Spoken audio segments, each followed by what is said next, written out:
Olá, meus amigos e minhas amigas que estão aí assistindo esse vídeo. Eu sou Rafael Barreto, professor de Direito Constitucional, e nesse vídeo eu vou comentar, joga na tela, o informativo de jurisprudência do Supremo Tribunal Federal de número 948. Estou de volta com vocês. Não sei se é do seu conhecimento, mas semanalmente o Supremo Tribunal Federal divulga um informativo de jurisprudência, trazendo um resumo dos casos julgados pelo tribunal na semana anterior.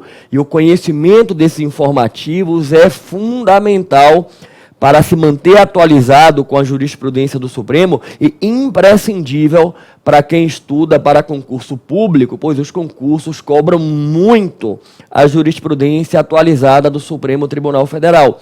E sabendo que, de uma maneira geral, muitas pessoas não conseguem acompanhar semanalmente os informativos, ou porque não tem tempo, ou até porque não compreendem adequadamente as nuances do que o tribunal está julgando, é que eu desenvolvo esse projeto trazendo uma análise detalhada dos pontos que precisam ser destacados nos julgamentos do Supremo Tribunal Federal. Se você ainda não participa do projeto, seja bem-vindo, permaneça aqui conosco, espero que goste desse nosso encontro. E vamos na tela, informativo STF 948. No plenário, apenas um julgamento em torno da Lei de Responsabilidade Fiscal, Federalismo, Separação de Poderes, está aqui. O plenário retomou o julgamento conjunto de ADINs e de ADPF, em que se discutem dispositivos da Lei de Responsabilidade Fiscal. Estou de volta com vocês. Ainda está em andamento, né? Esse julgado aí do Supremo, ainda estão em andamento esses julgados do Supremo. Então, a questão de fundo eu vou deixar para detalhar os pormenores quando o tribunal concluir, mas tem diversos aspectos aqui de ordem processual, acerca da ação de inconstitucionalidade, acerca do processo legislativo, que eu preciso destacar para vocês. Vamos na tela, vamos lá. O colegiado concluiu o julgamento da ADIM número tal, cujo pedido foi improcedente, da ADIM número tal que não foi conhecida. E a ADIM 2365, que não foi conhecida, foi ajuizada contra o inciso 3 do artigo 20 da Lei de Responsabilidade Fiscal, sob o fundamento de contrariedade à normatização decorrente das alterações promovidas pela Emenda Constitucional número 25 de 2000. O plenário evidenciou a inadequação do pleito, uma vez que a Emenda Constitucional entrou em vigor em momento posterior ao ajuizamento da ação. Nesse sentido, não cabe analisar a compatibilidade de uma lei anterior com uma Emenda Constitucional posterior. A respeito, a jurisprudência da Corte é firme no sentido de que leis anteriores à Constituição ou a emendas devem ser analisadas sob a ótica da recepção ou por meio de ADPF. Estou de volta e deixa eu destacar esse ponto para vocês. O Supremo não conheceu a ADIM porque o objeto de impugnação era anterior ao parâmetro constitucional. Está aqui bem claro no texto, vamos voltar nele, por favor, que a Emenda Constitucional número 20, que foi o parâmetro, entrou em vigor em momento posterior ao ajuizamento da ação. Estou de volta e preste atenção. Eu já tinha aqui o objeto a ser impugnado. Eu já tinha o dispositivo da Lei de Responsabilidade Fiscal no ordenamento jurídico. Eis que surge uma emenda constitucional. E a lei se torna incompatível com a Constituição a partir dessa emenda constitucional. Eu quero impugnar dizendo que a lei viola a Constituição naquilo que está agora na emenda constitucional. É um ADIM? Não, não é. E por que não é um ADIM? Preste atenção, porque quando a gente examina a compatibilidade de uma lei anterior à Constituição, entenda, lei anterior à Constituição não é apenas lei anterior a 1988, é lei anterior ao parâmetro constitucional. Esse raciocínio se aplica às emendas constitucionais.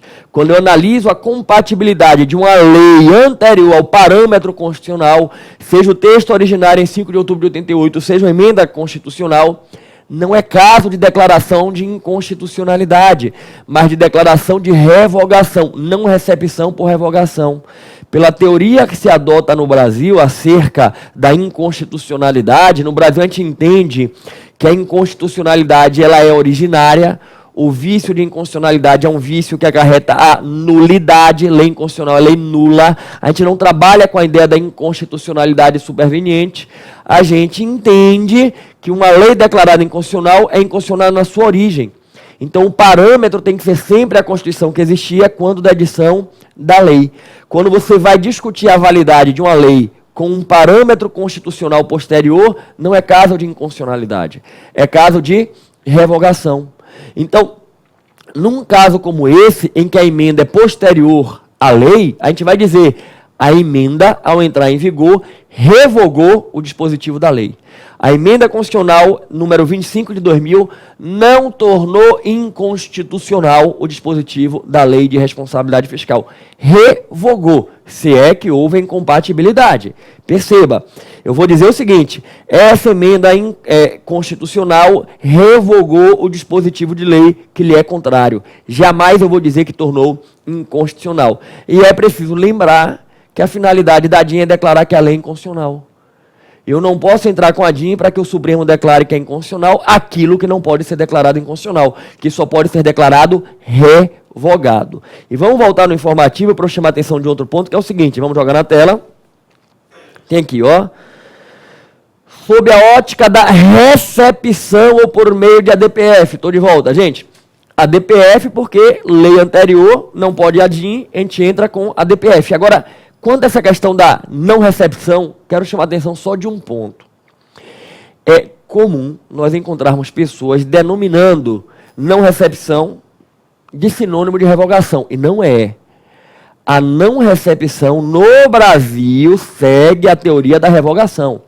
Mas é preciso destacar que no mundo do direito constitucional, a não recepção é trabalhada com base em duas teorias.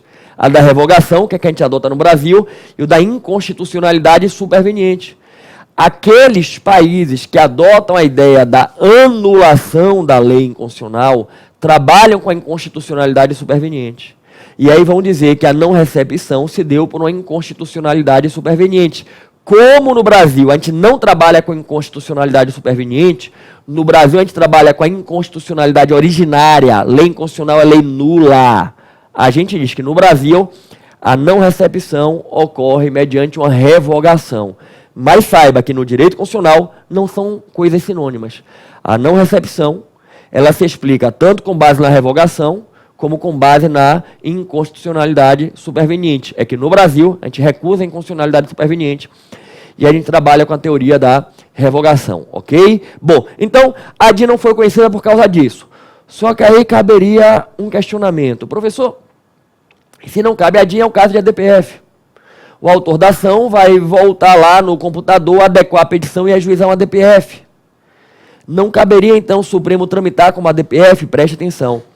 O Supremo, ele realmente admite uma fungibilidade de ADIM com ADPF. Ele admite que um ADIM tramite como ADPF ou inverso, desde que você promova uma adequação, um aditamento, porém, em caso de erros grosseiros, o Supremo não aplica a fungibilidade. O Supremo tem precedentes admitindo a conversão da DIN em ADPF. Diz, olha, realmente a gente vai aqui extinguir a DIN, o autor vai fazer uma adequação na petição, vai entrar com a ADPF, e como é o que dá para sanar, então o autor deve promover o aditamento para adequar, e a gente vai tramitar com uma ADPF. Mas o tribunal já disse, quando é erro grosseiro, e aqui é um erro grosseiro. Aqui é um erro grosseiro, é uma lei anterior ao parâmetro, não tem como entrar com a DIN. Perfeito? Bom, vamos voltar no informativo. No tocante ao conhecimento das demais ações, o plenário conheceu parcialmente da DIN 2238.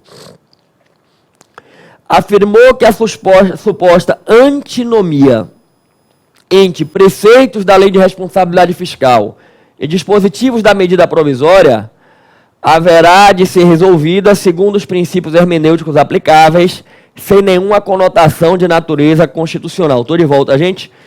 Conflito entre relei de responsabilidade fiscal e medida provisória não é conflito de índole constitucional. É questão de estrita legalidade. É questão de legalidade e não questão constitucional. E não cabe ao Supremo discutir conflito de legalidade. Por isso que nessa parte o Supremo não examinou. Não cabe eu entrar com a DIN para dizer que o dispositivo da lei de responsabilidade fiscal contraria o dispositivo de qualquer ato de natureza legal, como uma medida provisória. Volta no informativo.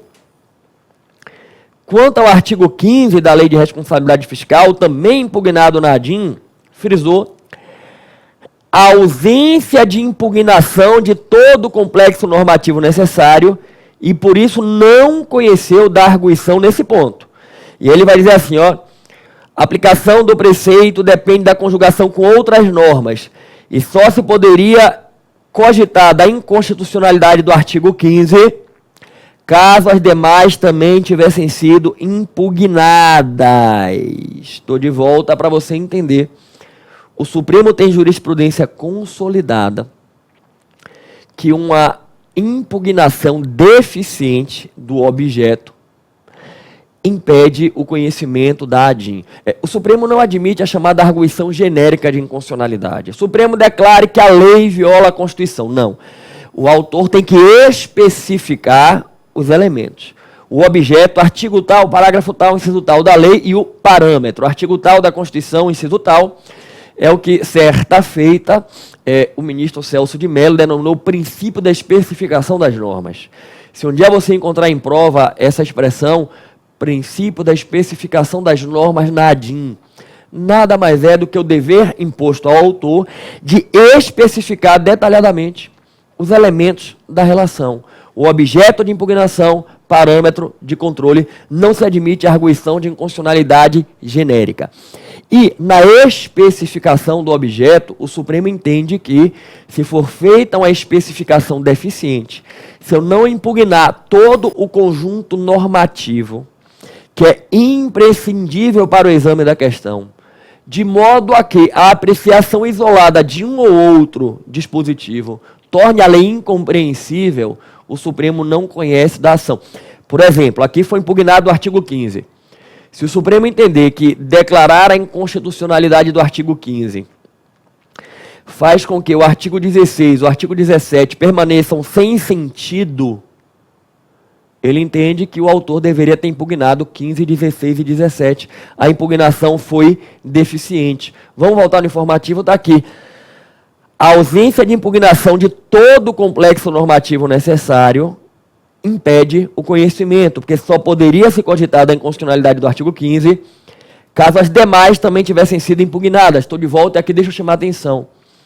Tem um ponto onde há uma questão que é tênue acerca desse dever de impugnação do complexo normativo. Se eu não impugno todo o complexo, o tribunal não conhece. E é o ponto da chamada inconstitucionalidade por arrastamento. Tem situações em que, mesmo não havendo a impugnação de determinados dispositivos, o Supremo declara a inconstitucionalidade. É quando há o chamado arrastamento ou reverberação normativa. Na linguagem técnica, a derivação normativa. A inconstitucionalidade por derivação ou por consequência.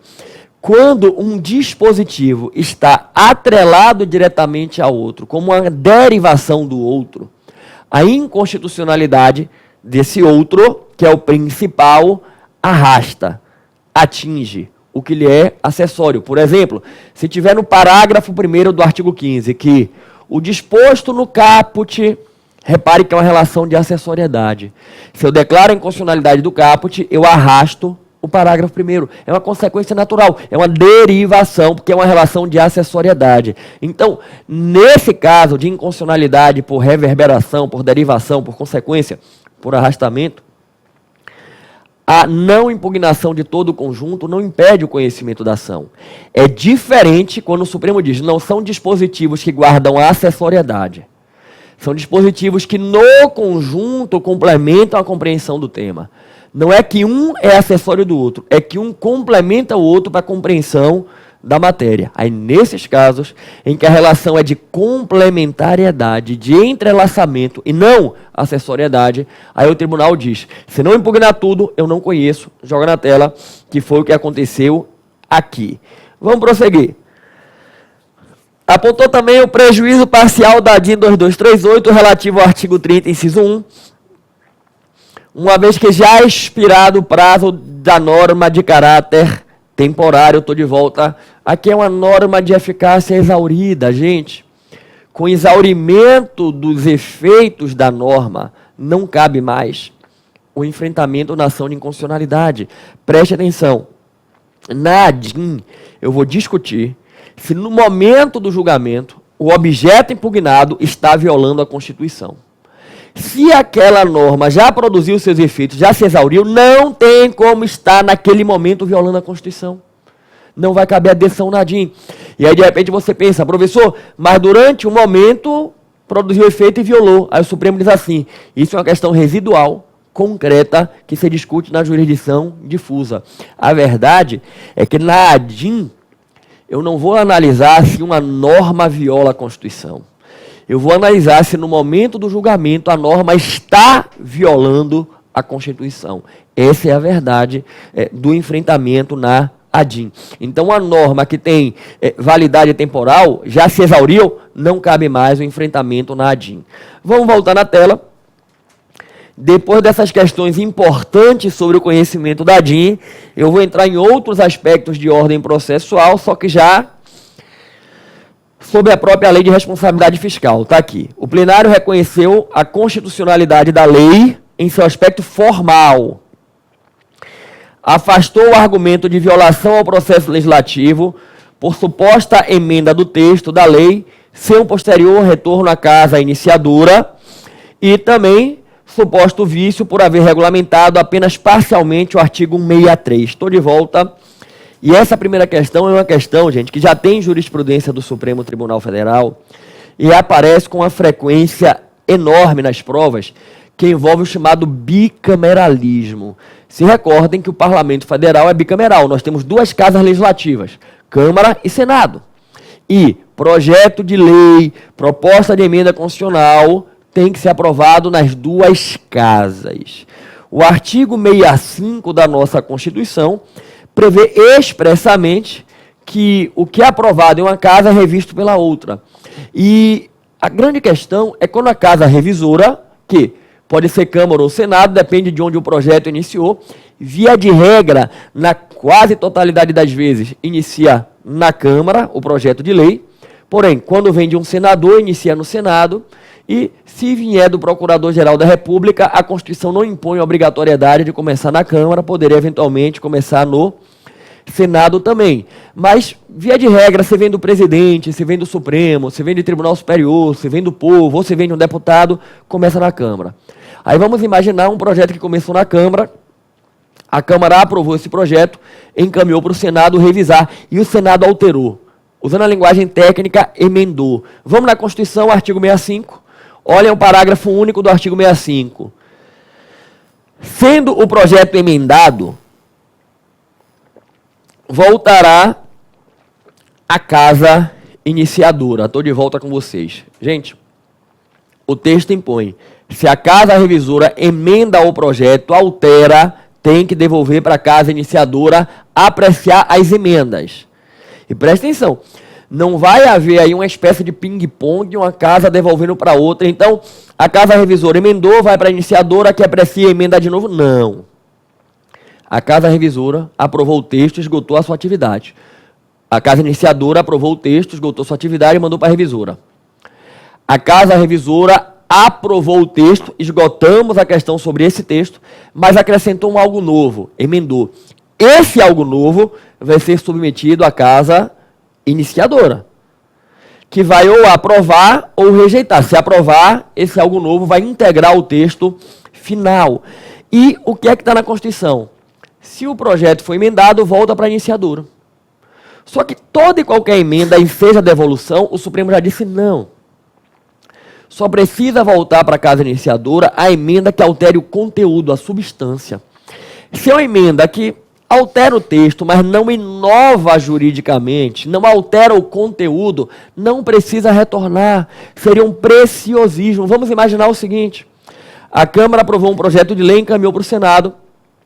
Aí chegou lá um senador que tem muito conhecimento da língua portuguesa, identificou o seguinte: gente, nesse artigo aqui, essa palavra, olha, na língua portuguesa, essa palavra ela é polissêmica, ela tem vários significados.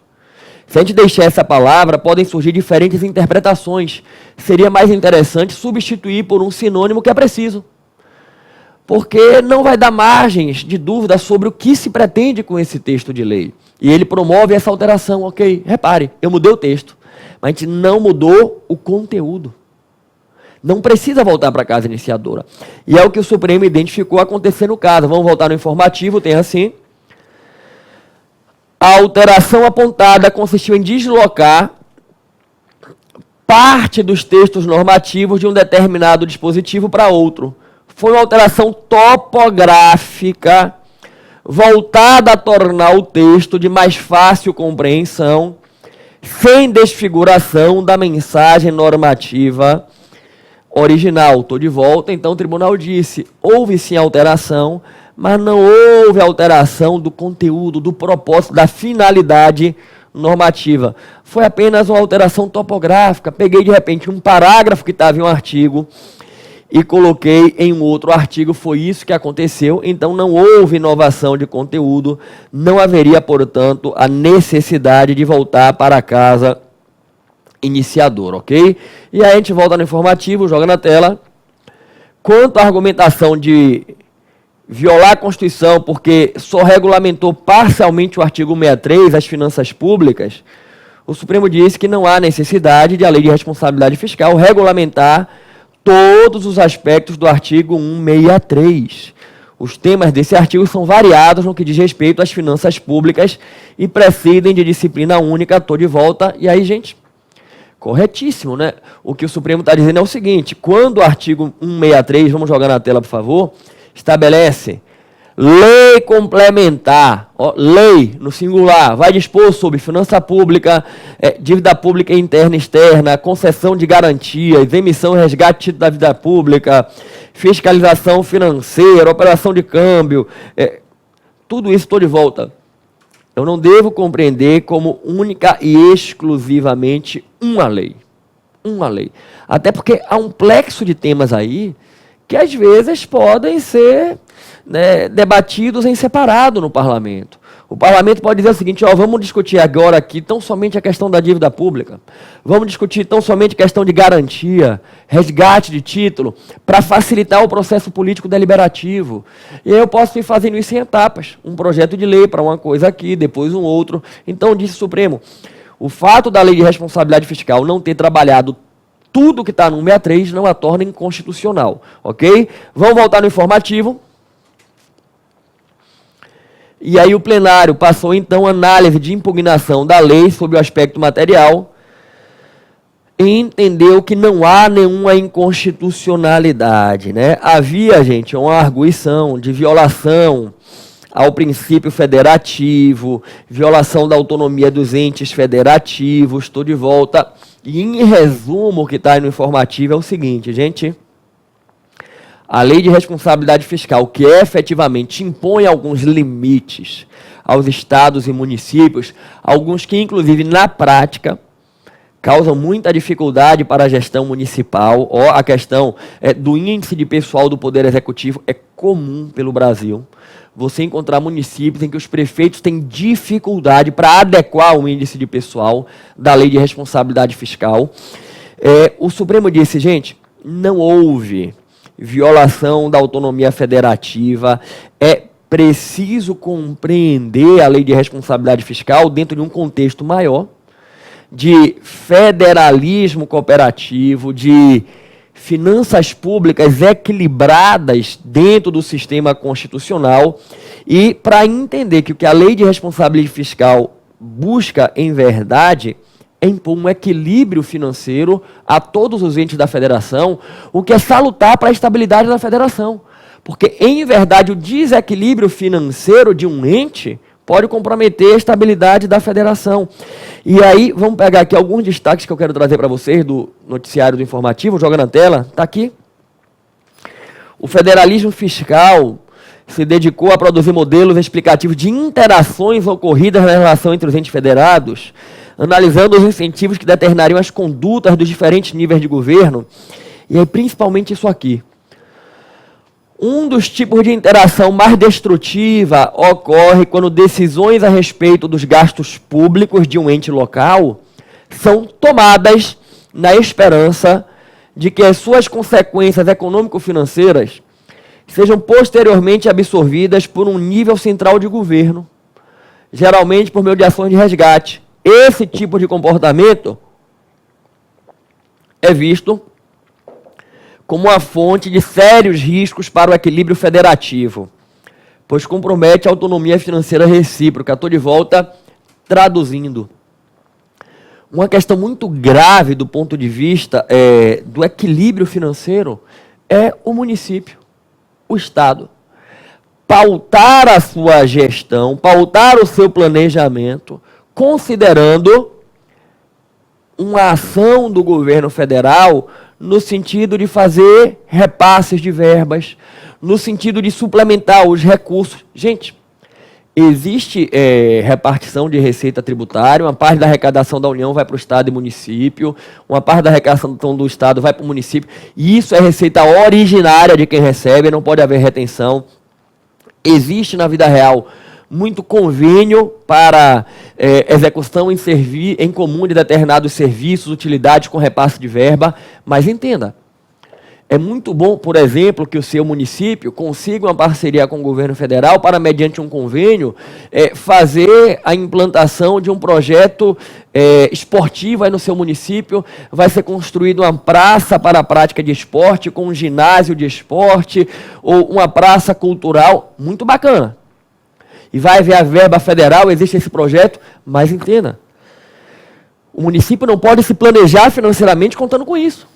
Porque e se o recurso não chegar? O equilíbrio das finanças públicas passa pela compreensão do quanto realmente eu posso gastar. E a lei de responsabilidade fiscal vem nesse ponto, impondo limitação. A questão do índice de pessoal é muito difícil de gerir nos municípios, mas é imprescindível para que você tenha, gente, serviço público, utilidade pública. Olha, eu não sei se é do seu conhecimento, mas quando a gente fala de finança pública, existem dois grandes tipos de despesa. Pessoal, custeio. Pessoal é despesa com remuneração de pessoal, de servidor. Custeio, utilidade pública, serviço público. Está chegando adequadamente saneamento básico onde você mora? Como é que está o asfalto? Estão reformando as escolas, abrindo aí uma unidade de saúde? Tudo isso é custeio. E se eu comprometo toda a receita do município com pessoal, não sobra dinheiro para custeio. Poxa, a rua aqui está toda esburacada, a prefeitura não faz o recapeamento asfáltico porque não tem recurso. E por que é que não tem recurso? Porque todo o dinheiro está comprometido com pagamento de salário, de pessoal. E aí compromete a qualidade da atuação.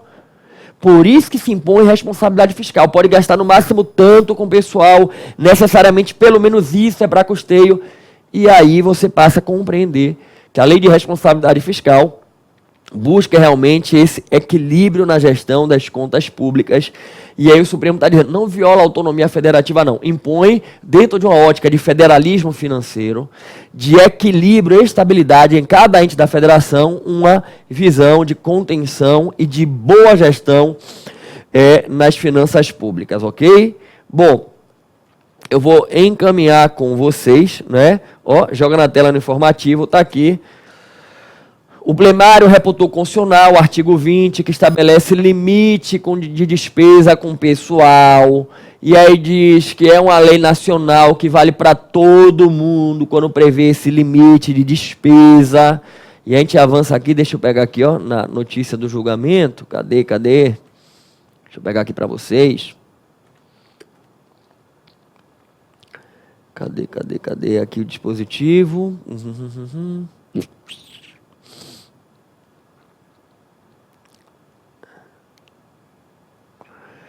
Tá aqui, eu não estou achando aqui na nota não, mas eu quero chamar a atenção disso aqui ainda também, ó. consignou a constitucionalidade do artigo 68 da Lei de Responsabilidade Fiscal, que cria o Fundo de Regime Geral de Previdência Social, com a finalidade de prover recursos para o pagamento dos benefícios do mencionado regime geral. O preceito é compatível com o disposto no artigo 250 da Constituição, pois esse último não exclui a possibilidade do fundo ser integrado por outros recursos. É constitucional a sua criação por lei complementar. Segundo precedentes do Supremo, matéria destinada à lei ordinária pode constar de lei complementar, até porque o quórum qualificado da lei complementar, de maioria absoluta, supre o quórum da lei ordinária, de maioria simples, logo não houve vício no processo legislativo. Evidentemente, uma eventual revogação ou alteração do artigo 68 poderá ser realizada por lei ordinária. Estou de volta. O que é que eu quero chamar a atenção de vocês?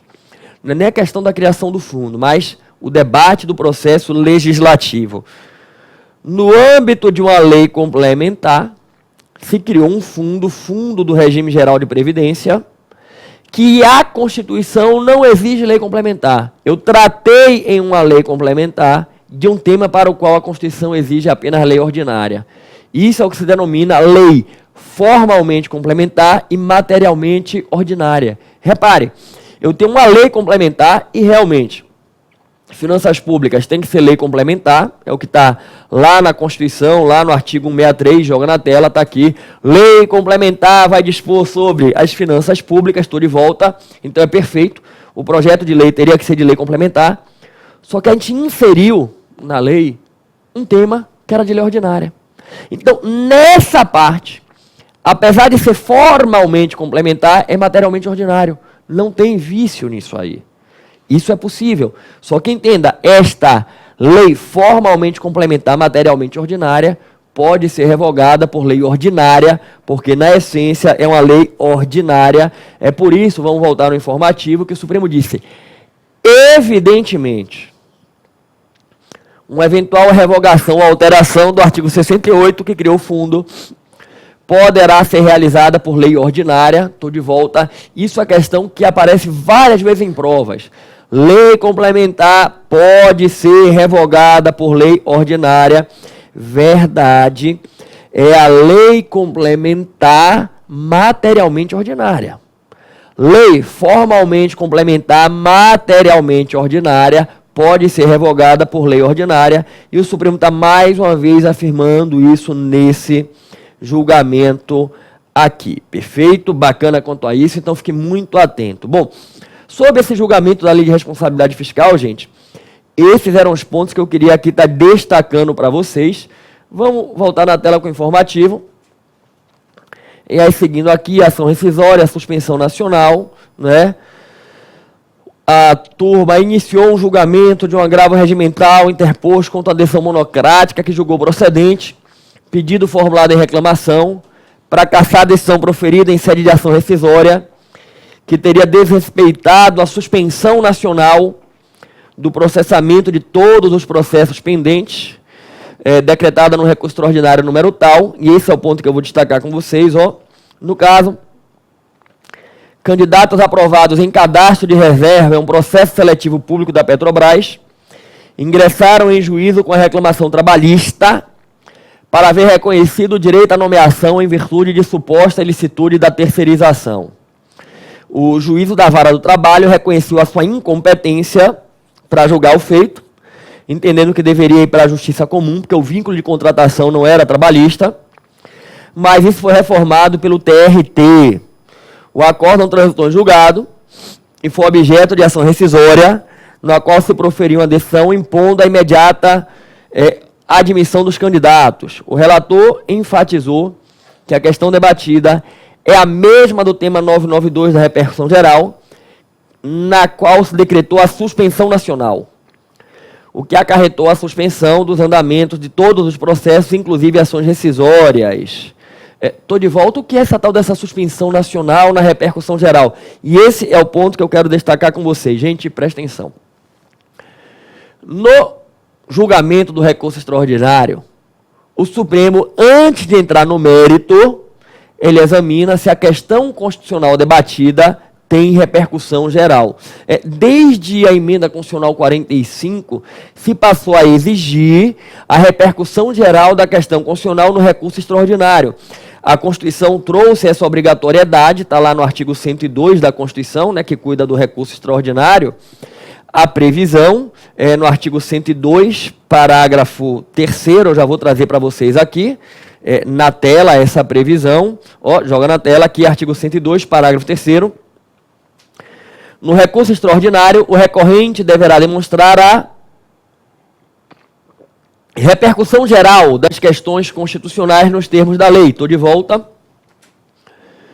E o Código de Processo Civil disciplina. Então, o recurso extraordinário só vai ser admitido se a questão constitucional tiver repercussão geral. E a partir dessa sistemática, o julgamento passou a ser bifásico. São duas etapas distintas. Numa primeira etapa, o tribunal analisa se o tema tem ou não repercussão geral. E numa segunda, julga o mérito. Se o Supremo entender na primeira etapa que o tema não tem repercussão geral, ele não entra no mérito. Ele só julga o mérito se ele entender que a matéria tem repercussão geral. E aí, para que você entenda, quando o primeiro caso chega ao tribunal, o chamado recurso extraordinário leading case, o Supremo Tribunal Federal determina a suspensão de todos os outros casos, o sobrestamento. Vamos imaginar que você tenha 20 casos debatendo um tema constitucional pelo Brasil. E aí o primeiro chegou ao Supremo. Eu não vou encaminhar os 20 ao Supremo, porque pare para pensar. Se o Supremo, ao julgar, decidir o tema não tem repercussão geral, o que é que os outros 19 estão fazendo lá no Supremo? Só avolumando o tribunal. Então, quando o recurso temático, leading case, chega, o Supremo determina a aplicação da sistemática da repercussão geral, fazendo o seguinte, suspenda-se o encaminho ao tribunal de todos os processos que debatam esse tema. Não tragam aqui para o Supremo Tribunal Federal e vamos aguardar a decisão do Supremo. E aí é o que foi destacado aqui no informativo, né? Está aqui o ministro...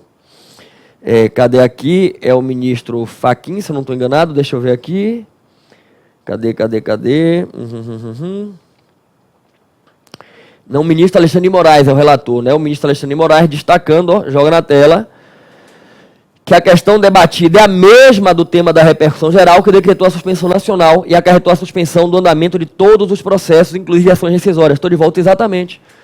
O Supremo disse, eu vou entrar no mérito disso aqui, aguardem aí o andamento da decisão do Supremo. Então, realmente, fica tudo sobreestado. Vamos voltar na tela. Próximo caso, recurso extraordinário. Aqui o Supremo iniciou o julgamento de um agravo regimental e é uma questão que envolve matéria infraconstitucional. A priori, o Supremo não vai decidir. E, gente, estou de volta com vocês sobre o informativo 948. Essas são as questões que eu queria destacar para vocês. E aí nós vamos, principalmente, no julgamento sobre a constitucionalidade da Lei de Responsabilidade Fiscal, questões de ordem processual sobre a DIN e questões em torno do processo legislativo. O que é que a gente viu que lei anterior ao parâmetro constitucional, repare, a lei era posterior a 88, mas anterior à emenda constitucional 25 de 2000. Não são objeto de ADIM. É um caso de ADPF, na qual, se o Supremo entender que há incompatibilidade com a Constituição, declara que houve a revogação. A emenda constitucional revogou o ato. A gente viu também que o Supremo não admite a arguição genérica de inconstitucionalidade e impõe a impugnação específica de todo o complexo normativo que seja necessário para o enfrentamento da questão. Se houver uma impugnação deficiente do complexo normativo, o tribunal não admite a ação. A gente viu também que o Supremo não enfrenta a arguição de inconstitucionalidade se o dispositivo já está com eficácia exaurida, se é uma norma de caráter temporário, esgotou a produção de efeitos, o Supremo não enfrenta. A gente viu quanto ao processo legislativo que a emenda ao texto do projeto pela Casa Revisora só enseja a devolução à Casa Iniciadora se for uma emenda que altere o conteúdo. Se há uma alteração de texto que não altera o conteúdo, não altera o sentido, não precisa devolver para a Casa Iniciadora. E a gente viu também que em relação à lei complementar no artigo 163, não há necessidade de uma única lei regulamentando tudo que está ali em torno das finanças públicas, ok? Antes de eu concluir, queria só algumas considerações finais. Pedir a todos aqueles que aqui estão, que ainda não estão inscritos no meu canal no YouTube, que se inscrevam, se inscrevam no canal e ativem o sininho para receber notificações, para participar não apenas das aulas de informativos, mas de tudo mais que eu viabilizo aqui pelo meu canal do YouTube. Queria convidar aqueles que chegaram agora no projeto a assistir às aulas anteriores. Vocês vão ter uma aula para cada informativo de 2019, que antecede o 948, e uma retrospectiva dos mais importantes julgamentos de 2018 e outra para os mais importantes de 2017. Como é que vocês vão assistir isso? Vocês vão no meu site pessoal, vai aparecer aqui, que é o meu nome, o www.rafaelbarreto.com.br. Lá no site vocês vão clicar informativos do STF e vão encontrar informativos de 2018, retrospectiva de 2018, retrospectiva de 2017, informativos de 2019. Não deixem de assistir. E aí eu queria pedir a todos vocês que assistindo essa aula, que compartilhassem com pessoas que vocês conhecem, que estão estudando. Gente, o conhecimento dos informativos do Supremo é muito importante para quem está estudando. A participação nesse projeto leva a uma evolução no estudo do direito constitucional e uma evolução nos estudos para concurso público. Eu criei esse projeto, gente, em 2007. Desenvolvi durante anos, ajudei muita gente a evoluir, a passar em concurso. Precisei parar por um período e recentemente eu retomei. E eu digo a todo mundo, o professor é um missionário que tem a missão de ajudar as pessoas. Me permita ajudar as pessoas. Basta que você compartilhe o projeto com todo mundo que você conhece, que está estudando, que precisa conhecer o direito constitucional, porque a gente consegue aqui numa aula atualizar tudo que o Supremo está julgando e chamar atenção para coisas que passam desapercebidas. Vejam as questões que eu trabalhei com vocês aqui em torno da ADIM, os aspectos processuais. Muita gente que está estudando não percebe esse nível de detalhe que cai na prova do concurso. Então me permita ajudar as pessoas, basta que você compartilhe. Fica esse meu pedido, tá certo? E no mais, convidar todo mundo a, em breve, se encontrar novamente para a gente debater o informativo 949, ok? Muito obrigado por dedicarem tempo para estar aqui me escutando. Que Deus abençoe vocês, que vocês tomem posse da graça de Deus. Não deixem a graça passar. Valeu!